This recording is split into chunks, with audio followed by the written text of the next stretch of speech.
vamos a hacer una presentación un poco más formal de usted y su trayectoria. Le damos la más cordial bienvenida al doctor Fernando Rosero, pertenece a nuestra red de excelencia Top Doctors en Colombia.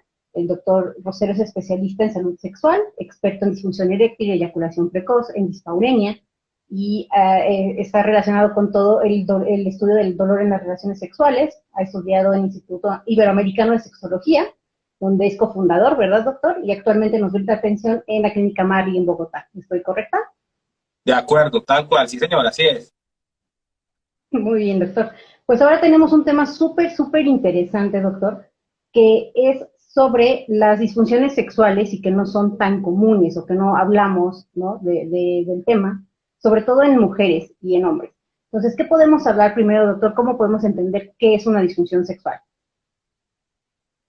Mira, tú lo decías muy bien, lastimosamente, y a pesar de que somos seres sexuados, que tenemos una sexualidad desde que nacemos, una sexualidad que está con nosotros desde que damos el primer respiro y que va a estar con nosotros hasta que morimos, no es una cosa que en algún momento se nos dé y que en algún momento se nos quite, sino que está con nosotros de manera indefinida.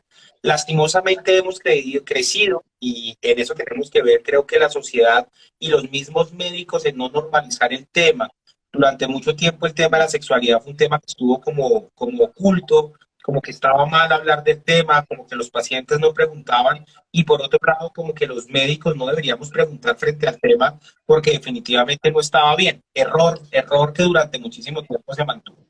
Dejando eso sobre la mesa, tenemos que decir algo muy positivo y es que cada vez los médicos nos atrevemos a, a preguntar más sobre el tema de la sexualidad porque nuestros pacientes cada vez nos interrogan más y esto nos ha llevado a que nosotros definitivamente tengamos o estemos en la capacidad de entrenarnos en el tema.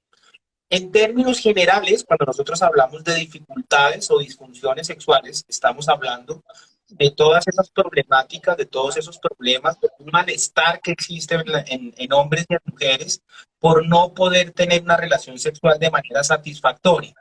Entonces, digamos que a eso en términos generales es a lo que nos referimos como disfunciones sexuales, al no poder disfrutar de nuestra vida sexual. Algo que está muy, digamos, una confusión que existe es la disfunción y la represión sexual. ¿Hay alguna diferencia entre esas dos, doctor? Sí, mira, esto acá tendríamos que decir que obviamente la semántica en cada país, en cada región se puede dar para disfunciones, pero en términos generales la disfunción es una alteración del bienestar, del no poder disfrutar. Y la básicamente significa la contención de esa respuesta sexual. Entonces digamos que son términos que en muchos sitios se pueden funcionar o pueden ser, digamos, mal utilizados como sinónimos, pero realmente representan cosas absolutamente diferentes, tanto en hombres como en mujeres. Ok. ¿Y hay alguna diferencia, por ejemplo, alguna disfunción más común en las mujeres, cuál sería? Porque es como que el tabú más en la mujer, más que en el hombre, porque, bueno, inmediatamente al hablar de disfunción sexual masculina hablamos de impotencia, ¿no? Pero en la mujer, ¿cuál sería la más específica? Mira, si te parece bien, hagamos una cosa que sería como el top 3 de las dificultades más frecuentes en mujeres y en hombres. Hablemos de las mujeres primero. Sin lugar a dudas, la disfunción más frecuente en las mujeres o por lo que más consultan, si sumamos todas las etapas de la vida, sería la disminución del deseo. Un diagnóstico que se conoce como deseo sexual hipoactivo, que básicamente es la disminución de los pensamientos, de las ganas de querer tener relaciones sexuales o de una dificultad que experimentan las mujeres para poder responder a la búsqueda sexual de sus compañeros. Este deseo sexual se puede presentar, como digo yo, en cualquier momento de la vida, desde que las mujeres son muy jóvenes. Obviamente hay algunas condiciones que pueden empeorar esa disminución del deseo, todos los trastornos hormonales, todas las enfermedades metabólicas, el acercarse a la menopausia por la disminución, por el hipoestrogenismo, por la disminución de esos estrógenos, sin lugar a dudas, pues va generando ciertas patologías, ciertas alteraciones que llevan a que una mujer disminuya el deseo.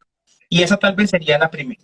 La segunda condición, muy relacionada también con la disminución del deseo, recibe el nombre de dispareunia. La dispareunia es el dolor asociado a las relaciones sexuales, en donde las causas pueden ser muchísimas, cada vez y más claramente sabemos que las causas son de tipo biológico, o por una infección, una alteración dermatológica, enfermedades ginecológicas como la endometriosis, ¿cierto? Muchas enfermedades que cada vez tenemos claro que están asociados definitivamente al dolor. Y por último, encontramos el tercer diagnóstico más frecuente sería la disminución o la dificultad para poder experimentar orgasmos, que se llama anorgasmia, ya que hay que hacer una salvedad. Lo primero es que hay que entender que no todas las mujeres en todas las relaciones sexuales tienen orgasmo y no por ello quiere decir que tengan un problema. Me estoy refiriendo a anorgasmia cuando en el 75% de los intentos de esos encuentros sexuales la mujer no puede experimentar una respuesta orgásmica. Entonces digamos que ahí encontramos los 3 diagnósticos más frecuentes por el que consultan las mujeres a un médico de salud sexual. Ok. Y esto tiene mucho que ver también con la menopausia, doctor. ¿Se agudiza ese tipo de disfunciones con la llegada de la menopausia?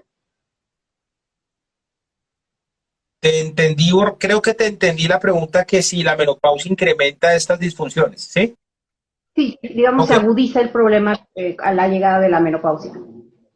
Sí, mira, yo soy muy amigo de no tratar de satanizar ni de patogenizar mucho más cada etapa de la vida. Creo que cada etapa tiene cosas muy buenas y cosas no tan. Primero que todo, que la menopausia sea una etapa en la que todo sea mente malo y en el que se pierda la sexualidad. Se puede modificar sin lugar a dudas, pero digamos que la disminución hormonal, sabemos que con el paso de los años la mujer empieza a producir menos estrógenos y menos andrógenos, menos testosterona, y eso sin lugar a dudas pues puede incrementar un poco las dificultades o la problemática sexual de las mujeres sin lugar a dudas. ¿Y cómo se puede tratar la disfunción, doctor? ¿Cuál sería el tratamiento idóneo? Mira, esto ha venido cambiando mucho. En las mujeres siempre se pensaba que esto era muy psicológico, ¿cierto?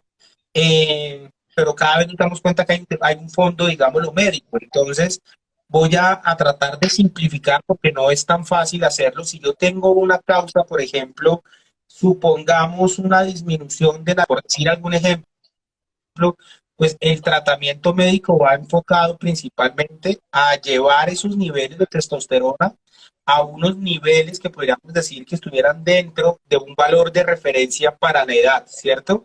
Segundo, hay que hacer un proceso de reerotización, es decir, de volver a conectar ese pensamiento que estaba erótico con la sexualidad actual. Es fácil entender que si yo no tengo una buena respuesta sexual porque me faltan hormonas, pues mi cerebro definitivamente está desconectado de la parte sexual. Entonces digamos que no solamente es dar un medicamento, sino que hay que hacer una serie de ejercicios de una cosa que llamamos terapia sexual para tratar de volver a vincular, de volver a enganchar a esa paciente que ha tenido ese diagnóstico.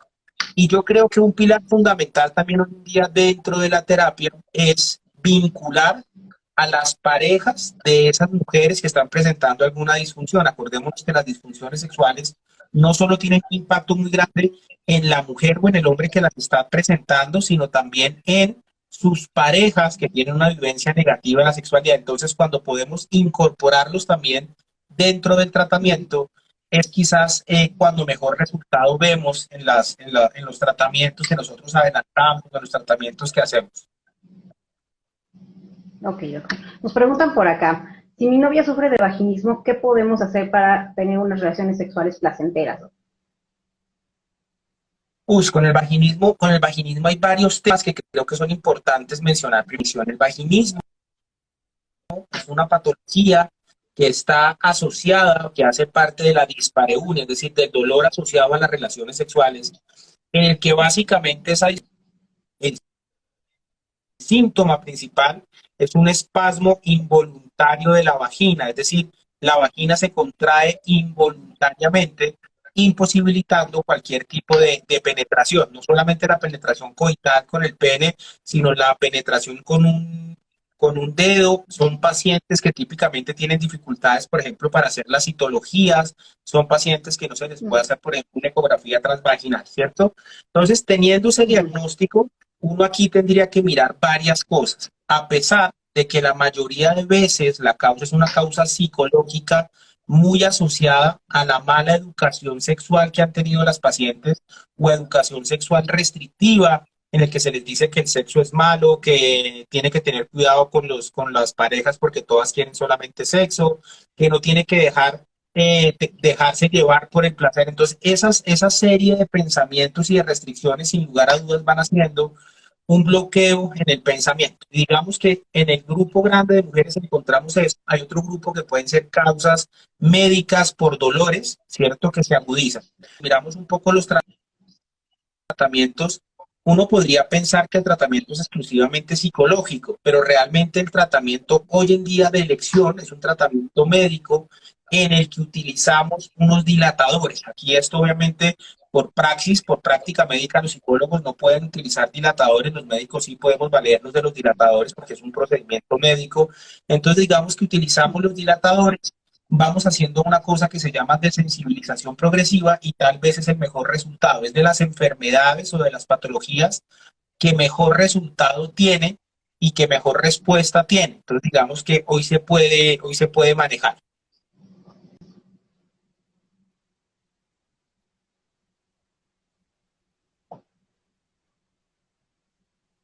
Se me fue un poquito la señal, doctor.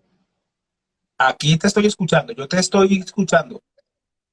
Excelente, doctor. Se me fue un poquito, como que de repente lo perdí un poco, pero ya lo tengo aquí. Doctor, y en el caso de los hombres, aparte de la impotencia, que es como que la más común, o en lo que pensamos todos al hablar de disfunciones sexuales masculinas, ¿cuál otra disfunción habría en ellos, digamos? Mira, yo creo que aquí hay que hacer una observación. Si bien es cierto, cuando hablamos de impotencia, sabemos que nos estamos refiriendo a la dificultad de un hombre para poder tener la erección. El término impotencia realmente no es un término que sea correcto de utilizar en medicina sexual. Cada vez tratamos de utilizarlo menos porque el simple hecho de decir que uno es impotente, pues ya le genera una afectación emocional muy grande. Que un hombre no pueda tener una erección no es sinónimo de que sea impotente, simplemente tiene una dificultad erectiva. Entonces, digamos que el término impotencia ya no se utiliza y estamos cada vez mandando, digamos, a reevaluar ese concepto. Hoy en día sería el concepto técnico sería hablar de disfunción eréctil, ¿ok? Entonces, esa disfunción eréctil sería uno de los motivos más frecuentes. El segundo diagnóstico más frecuente es la eyaculación precoz, que es la dificultad que experimenta un hombre para poder contener o mantener la eyaculación y que eso le produzca bienestar, que le produzca gratificación, ¿cierto? Entonces, digamos Sí. que cuando hablamos de eyaculación precoz, estamos hablando de un hombre que no puede controlar la eyaculación desde el momento de la penetración, por lo menos durante 3 minutos. Es decir, es el que eyacula antes de los 3 minutos. Típicamente los pacientes con eyaculación precoz eyaculan antes del minuto. Digamos que entonces eso es lo que hace un poco el diagnóstico de eyaculación precoz. Hay otro diagnóstico que se entrecruza, que se mezcla mucho entre la sexología y la urología, que es el hipogonadismo de aparición tardía, que es esa disminución normal de la testosterona, ¿cierto? En salud sexual, en sexología clínica, hablamos de deseo sexual hipoactivo, pero sabemos que una de las causas principales de esa disminución del deseo es la misma disminución de andrógenos. Entonces, digamos que cuesta mucho el poder diferenciarlos, el poder distinguirlos, entonces termina siendo muy de manejo médico porque encontramos en un 80% que la causa generalmente es médica. Eso no quiere decir que los hombres cada vez consulten más por disminución del deseo, por un factor psicológico, un factor emocional. El día a día de la vida, el día a día de lo que pasa en la vida, las preocupaciones, las deudas, la misma pandemia, pues hace que los hombres estemos preocupados y que no podamos conectarnos con esa parte sexual. Entonces, digamos que cada vez es más frecuente que los hombres consultemos por disminución del deseo. Y ahí es marcados también los 3 motivos más frecuentes de consulta de un hombre. Súper bien. Y en este caso, doctor, entonces hablemos más bien de un tratamiento integral, tanto psicológico, médico. ¿Cuál sería el primer paso para hacer un tratamiento exitoso? Mira, yo creo que el primer paso, y va a sonar muy lógico, es consultar. Lastimosamente sabemos que muchos de los pacientes que tienen dificultades sexuales se demoran mucho en consultar. Y como en cualquier enfermedad, si yo me demoro en consultar por la hipertensión, si me demoro en consultar por una lesión que tengo en la piel, pues el diagnóstico me va a llevar a que el tratamiento sea mucho más difícil y menos exitoso. Entonces, lo primero que hay que hacer frente a una dificultad o a un problema sexual es definitivamente consultar, quitar la vergüenza y definirse a consultar. Lo segundo que hay que hacer es tratar de identificar la causa primaria de esa dificultad.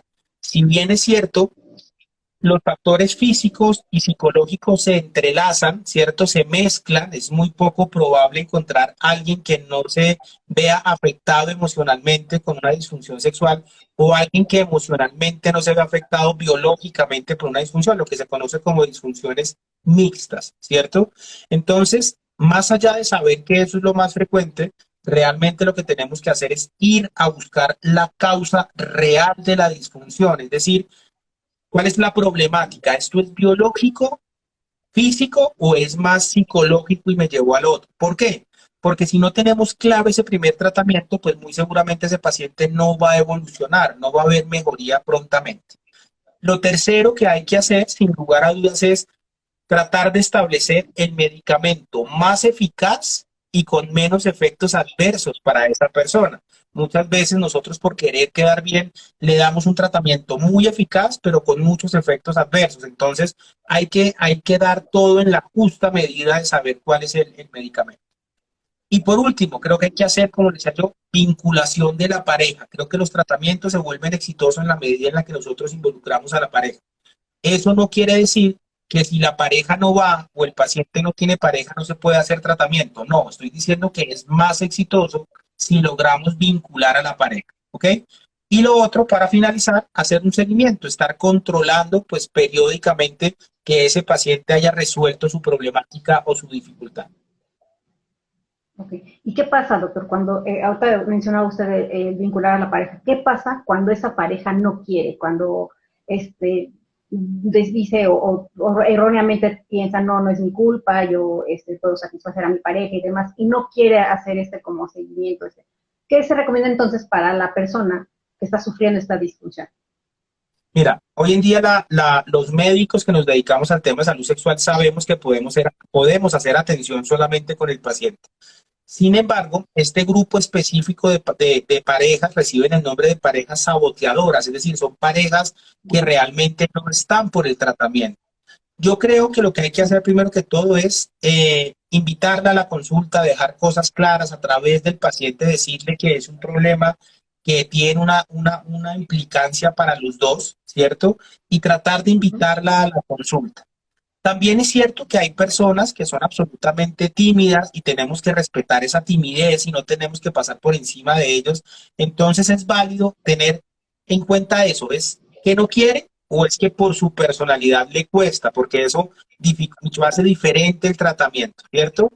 Y lo cuarto que hay que hacer definitivamente es hablar en un lenguaje claro, abierto, en el que se pongan de manifiesto las emociones que la pareja está sintiendo. Te voy a poner un ejemplo para explicar esta idea.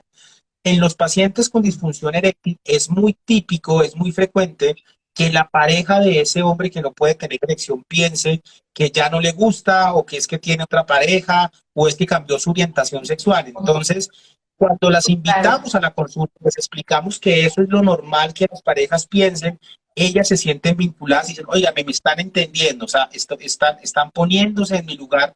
Entonces, digamos que eso también es muy importante tratar de hacerlo y sería como lo que quisiéramos hacer con las parejas. Pero vuelvo y digo, si no se puede invitar a la pareja, pues trabajamos con el paciente de la mejor manera que se pueda hacer. Excelente. Sí, sucede mucho que es eso, ¿no? Él está pensando en cosas que no tienen nada que ver y se empieza a frustrar más la pareja, ¿no? En el tema sexual. ¿Qué otra cosa podemos decir de las disfunciones, doctor? O sea, ¿son más comunes en hombres o en mujeres? ¿O ahorita ya en estos tiempos es como 50-50? Mira, yo te voy a decir que yo me quedo con el 50-50. Yo creo que hombres y mujeres presentan el mismo porcentaje de disfunciones sexuales en términos generales. Obviamente, si entramos a mirar grupos poblacionales, va a haber más prevalencia, más frecuencia de determinadas enfermedades, unas que otras, pero digamos que en términos generales el 50% de las mujeres y de los hombres tienen la posibilidad de tener dificultades o problemáticas sexuales. ¿Qué pasa? Que antes el hombre, la sexualidad es un componente tan importante de su virilidad, cuando tenía una dificultad, inmediatamente consultaba, inmediatamente buscaba la solución, lo verbalizaba. La mujer, por esa misma vergüenza de la que estábamos hablando, de ese estereotipo, digamos, lo social que le creó a la mujer, que afortunadamente está cambiando, pues se quedaba callada mucho más y sufría mucho más. Y hay una cosa que es muy cierta. Vamos a poner el ejemplo de la erección. El hombre no puede mentir respecto a tener la erección, o la tiene o no la tiene, y si no la tiene, busca la solución. En cambio, la mujer, si miramos un poco el símil o la patología que es igual a la disfunción, sería el trastorno de la lubricación. La mujer con un lubricante o disimulando un poquito podría pasar, digamos, de la enfermedad y aguantarse un poco más, cosa que no está bien, pues porque en este momento de la vida no hay por qué quedarse callado con un problema. Pero entonces, los hombres hablaban más, pero realmente hoy en día sabemos que las prevalencias son bastante similares y bastante iguales en los grupos poblacionales. Etarios, discúlpame. Muy bien. Y doctor, ahorita que mencionaba el uso de lubricantes, abusar de ellos también es como digamos, en el caso de la mujer que dice usted, puede con eso disimular, también disimula mucho la disfunción, les ayuda más, se sienten más seguras. ¿Qué pasa ahí? Mira, los lubricantes sin lugar a dudas son una ayuda terapéutica muy importante. Yo creo que si bien es cierto son productos de venta libre, creo que los médicos deberíamos vincularnos más en la formulación. A diferencia de muchos medicamentos, el exceso de lubricante no te va a hacer daño, no se intoxica uno por lubricante, no se contagia uno de nada por utilizar lubricante, pero lo que sí no está bien es que el lubricante no puede ser el escudo o lo que oculte la disfunción sexual. Son dos cosas diferentes, es decir, yo puedo disminuir la patología, es válido, pero no puedo esconderme detrás del lubricante para no afrontar la patología. Ahí es donde decimos que los lubricantes, digamos, podrían no ser tan buenos si me están sirviendo para no confrontar la dificultad que tengo. Si lo estoy utilizando por indicación médica para disminuir un problema mientras que buscamos la solución, bienvenido, siempre va a ser bienvenido. Ok, y una pregunta que nos hacían también, ¿por qué cree que este tema de las disfunciones sea algo poco explorado o poco tratado, hasta incluso entre el mismo colectivo médico de los médicos sexuales? ¿Por qué es tan, pues no sé, reducido el número de pláticas, de artículos, incluso hay muy pocos? No sé, ¿usted a qué cree que se deba? Mira, yo tengo que decir que afortunadamente esto viene cambiando, pero estoy de acuerdo contigo, nos falta muchísimo, muchísimo, muchísimo. A los médicos, por ejemplo, no nos gusta hablar del tema de sexualidad por algo muy fácil. Voy a poner un ejemplo. Si a nosotros no nos enseñan qué es un infarto, nosotros nunca vamos a saber qué es un infarto y no vamos a saber preguntar respecto al infarto. La realidad es que la mayoría de programas universitarios no involucran a la sexualidad como un eje temático, no lo involucran como una cátedra, sino que son materias aisladas, puntuales, una clase durante toda la carrera. Entonces, digamos que carecemos de información y de educación, ¿cierto? Lo segundo, no tenemos sitios de entrenamiento, así como uno va a rotar de médico al servicio de cardiología o al servicio de ginecología, uno no va a rotar al servicio de sexología, pues porque antes no habían esos espacios, ¿cierto? Ya los estamos creando. Lo tercero, siempre se ha pensado que hablar de sexualidad está mal con los pacientes, se pensaba que era irrespetarlo o violentar su intimidad, cosa que no es cierta porque la sexualidad es otro componente más de los seres humanos, así como hablamos del corazón, pues hablamos de la sexualidad. Y lo cuarto, siempre se pensó que hablar de sexualidad requería de consultas de mucho tiempo, es decir, que requerían consultas muy largas. Si bien es cierto, uno no puede hablar de sexualidad en un minuto con la paciente porque se va a sentir violentada, ¿cierto? Esto también va cambiando como sucede con todos los campos médicos, en la medida en la que tenemos más experticia, en la medida en la que vamos teniendo más habilidad en función de nuestra experiencia, pues los tiempos se van disminuyendo, vamos pudiendo concretar, vamos sabiendo llevar una historia clínica de manera adecuada para saber qué preguntar y cómo preguntar. Entonces, esas creo que son como las limitaciones que han hecho que los médicos no hablemos del tema con nuestros pacientes. Y por el lado de los pacientes, creo que la limitación más grande es la vergüenza, en hablar de un tema que no nos han normalizado todavía. Claro, volvemos al mismo punto del tabú, que todavía está un poco, o un mucho, más bien, arraigado en la sociedad. Digamos que De acuerdo. aunque hay mucha apertura en cuanto a otros temas, yo creo que la sexualidad, y más hablar de disfunciones, es como muy prohibido, porque es como yo estoy mal, ¿no? O sea, el aceptar que alguien está mal, ¿no? Va por ahí, ¿no, Claro. doctor? Sí, mira, hay una frase que me gusta mucho parafraseando un poco lo que tú dices. Los hombres vivimos la sexualidad como con el coche. Entre más grande, más moderno y más lujoso el coche, mejor. Entre más funciona y más grande, pensamos que es mejor. Y cuando no funciona, estamos Exacto. acabados. Entonces, ese imaginario es el que nos genera a nosotros malestar. Y en las mujeres pasa algo parecido. Entonces, digamos que por eso esa barrera de no hablarlo tan fácilmente, y por eso es que es obligatorio para nosotros, los médicos que nos dedicamos al tema, hacer divulgación, llegarles con estos mensajes a los colegas. Yo aquí en Colombia, durante ya llevo un par de años, obviamente la pandemia nos paró un poco, pero llevamos varios años haciendo educación médica en el campo de sexualidad, vinculando la sexualidad con otras patologías, vinculando la sexualidad con la enfermedad de la tiroides, con el problema cardiovascular, con los problemas del pulmón, con el paciente renal. Entonces, cuando uno logra integrar todo eso, pues logra mostrarle a los médicos que hay algo muy importante que se llama calidad de vida. Y entonces empiezan a mejorar la calidad de vida de estos pacientes. Claro, incluso ahorita usted mencionó algo súper importante.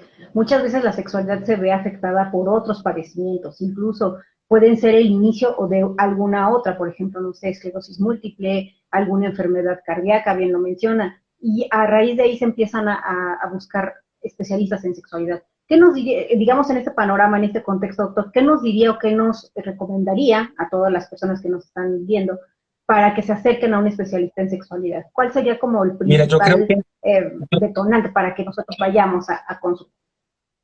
Mira, yo creo que lo más importante y lo que determina que alguien tiene una disfunción sexual es el sentimiento de malestar durante la relación sexual. Si alguien no la está pasando bien en la relación sexual, ya es un motivo para consultar. Yo creo que la palabra insatisfacción, malestar, incomodidad, preocupación es lo que definitivamente nos tiene que hacer pensar que debemos consultar, digamos, al médico de salud sexual, al sexólogo médico o al sexólogo psicólogo para que nos dé una orientación.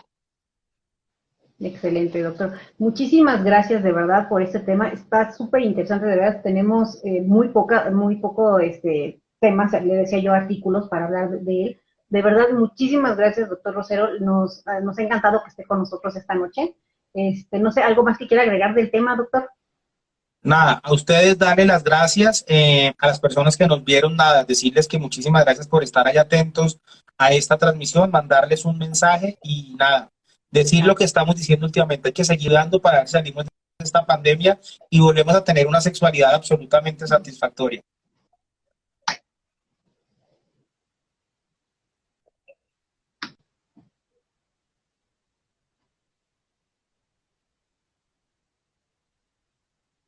Lo perdí un Ahí, poquito, doctor. Ahí lo perdí.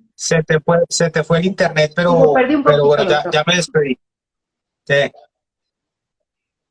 Súper bien, doctor. Muchísimas gracias. Le agradecemos muchísimo su tiempo que haya aceptado estar en este Instagram Live con nosotros en Top Doctors.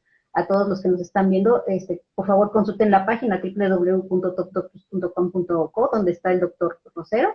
Ahí también en nuestras páginas, sigan en nuestras redes sociales y nos vemos en el siguiente Instagram Live. Muchísimas gracias, doctor. Que esté muy bien.